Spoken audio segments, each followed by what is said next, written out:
Lucknow Super Giants now. Everyone's had a nice meal of what their renaming process eventually yielded. And here they are now with 59 crore in the kitty. And KL Rahul, who you think would have been the hottest pick the minute Punjab didn't retain him for the new franchises. God knows what he would have gone for had he landed up in an auction.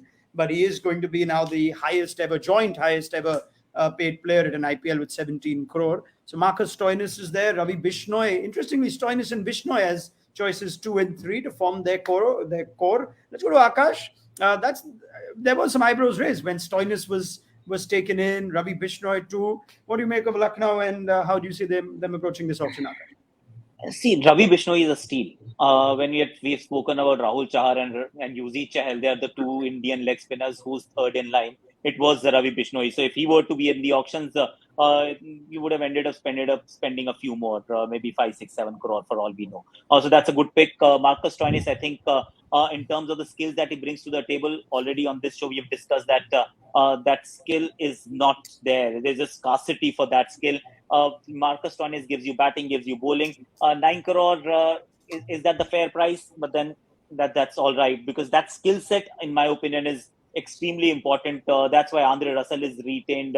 Hardik Pandya has now been drafted. You try and get these kind of players if they can bring two skills to the table before the auctions. KL Rahul, the undisputed choice. Just small correction. Punjab, you said, didn't really retain him. The fact is he didn't want to be retained. So yes, Punjab must have wanted, but the fact is the boy wanted to go somewhere else. And his captaincy will be once again under the scanner. And now that he's the captain of a fresh franchise, what I really want to see is, because he's also been now heir apparent to Rohit Sharma for Indian cricket going forward.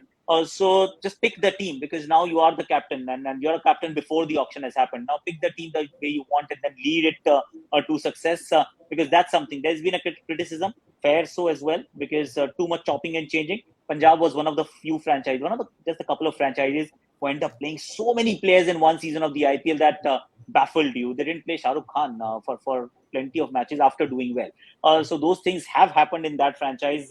Let's hope that they get things right. But of course, a lot of options are still available, right? Rather opened up. There are no fast bowlers. You need to get fast bowlers. You need somebody to partner Rahul. You need middle order. There is nothing there.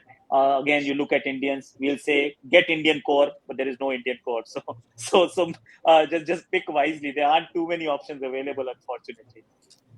It's an interesting point you make, right, about KL Rahul. Still an unproven captain, you think, even though he's led as Test captain, now is also led in limited overs, and he is the heir apparent, like Akash says, but hasn't enjoyed the happiest times leading at Punjab. Let's ask GS now for a franchise that we can't really go by what their philosophy or culture is. So I don't know how hard it made his job to try and predict how Lucknow would go. Would you just have to rely on individuals, what KL Rahul is like, what Andy Flower tends to do?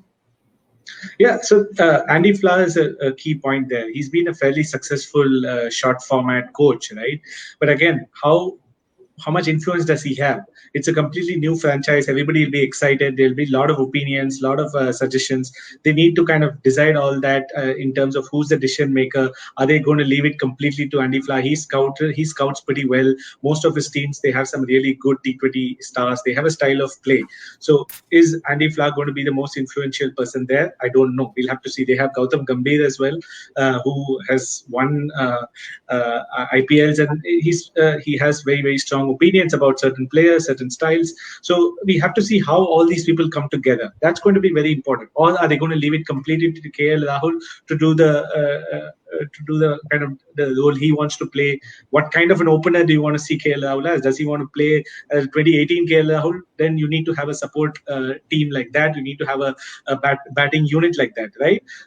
Or if KL is going to play a more responsible innings to the innings, then you can concentrate more on the bowling. So these are things we'll have to discuss. They'll have to discuss. We'll have to see how they go about doing this. So very hard to predict. But I think if you ask me, just leave it to Andy Flower and Gautam Gambhir. I think they'll put some really good, strong team on the path. Yeah, that dressing room chat, dugout chat won't be short of strong opinions. You can guarantee that. Andy Flower and Gautam Gambhir in that. So Dan Vittori, the owners, have a good record in their short stint in the IPL. They made a final in the second year that they had. Of course, a lot of hybrids from CSK and RR in the 2 years that they missed out. But Stephen Fleming perhaps did enjoy his time at Pune, where they made a final. So perhaps it is a team that can get things right even quickly? Well, it's obviously a good start with Andy Flower there. I think he's obviously a fantastic coach and someone that they can build the franchise with. And plus KL Rahul, I think he's a fantastic player. And I would like to see him play in that 2018 mold. I think that has the starting point for an amazing franchise, that if he can play with that freedom. And it seemed like he put so much responsibility on himself when he was with Kings 11 to bat in a certain way. And I think there's this destructive nature that can set up a game for this team. And maybe just a new franchise, new freedom, he may feel like he can play in that manner. The Stoinis one's an interesting one for me. There's no doubting his talent as a player, but it was a 10 crore or 9 crore, I'm sure.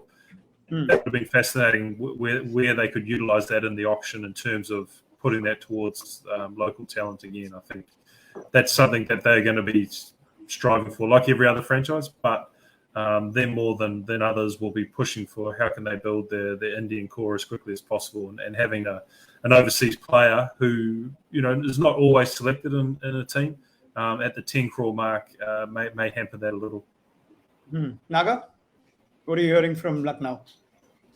Nothing much, but they are a sort of ambitious set of owners, isn't it? He's never kind of hidden that, Sanjeev Goenka. So expect him to definitely put big money on it. They bought Ben Stokes in 2017 for a record sum of 14.5 or something like that. So they would go for that one player straight over on the marquee. Who's that player? No one knows, because they already have broken the bank to get KL. So who's the other player, and should that be a fast bowler? Should that be, there's not much an all-rounder, should that be a Shah Rukh Khan? The most people talk about him as the best power-hitting finisher right now in Indian cricket. There's nobody else. So it's about that. They need 8 players to build their team firstly. So, and 2 slots are what they would want in the marquee list. So Shami possibly, they won't break the bank for that, but I think Shami is one guy who's played with KL. So instead of, if they don't get Kahiso, they go for Shami. So yeah, I mean, it's interesting.